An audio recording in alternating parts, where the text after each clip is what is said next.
প্রতিদিন যদি পড়ার অভ্যাস যদি না থাকে, প্রতিদিন যদি তোমার পড়ার অভ্যাস না থাকে, তুমি যদি মনে করো আজকে পড়তে চাচ্ছি না, মুড আসতেছে না ভাই, কালকে পড়বো, আরে কালকেও ভালো লাগতেছে না, পরের দিন মুড আসতেছে না, এটা যদি তুমি চিন্তা করো ভাই, তোমার এই পড়ালেখা জীবনও হবে না।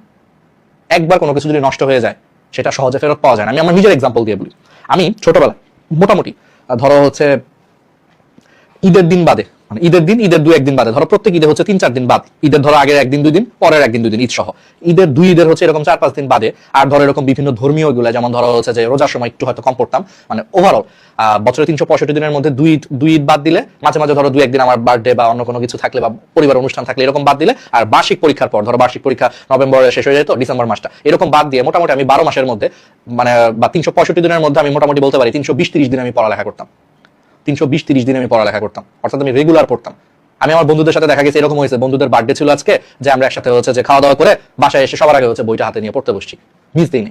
এই অভ্যাসটা আমার ছিল, বুঝো, স্কুল থেকে একদম কলেজ লাইফ থেকে মেডিকেলের প্রায় করোনার আগ পর্যন্ত। এরপর আমাদের জীবনে কি করোনা আসছে, ফ্র্যাঙ্কলি বলি, করোনার পর, করোনার মধ্যে তুই যে হঠাৎ করে আমি আবিষ্কার করলাম মেডিকেলও বন্ধ। করোনার সময় ঢাকা মেডিকেল 1.5 বছর বন্ধ ছিল, তো স্বাভাবিক ভাই 1.5 বছর তোমার কোনো পরীক্ষা নাই, কোনো চাপ।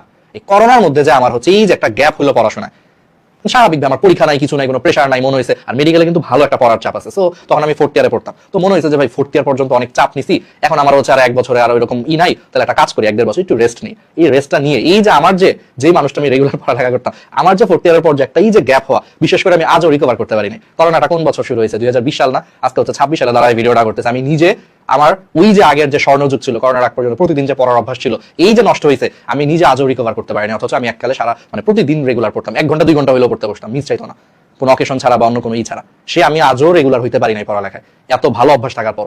এই জন্যই বলতেছি যে একবার যদি ভাই তুমি পড়ার অভ্যাসটা নষ্ট করে ফেলো, যত বড় হবা তত টাফ হবে কামব্যাক করা। তো এই জন্য এই ভুলগুলা ভাই নিজের জীবনের সাথে কইরো না। বিশেষ করে কলেজ লাইফে তো আরো না, তাহলে কলেজ লাইফে করলে ভাই দেখবা তোমার বিশ্ববিদ্যালয় জীবনটাই খুব টাফ হবে। পরীক্ষায় ভালো রেজাল্ট করা, পাস করা, দেখবা বিশ্ববিদ্যালয় অনেক টাফ হয়ে যাবে তোমার জন্য। আমার জন্য যেটা প্রায় 4th ইয়ারের শেষে আসছে, এই জন্য আমার হয়তো তেমন একটা সাফার করা লাগে নাই, পার পেয়ে গেছি। তুমি এত সহজে কিন্তু পার পাবা না।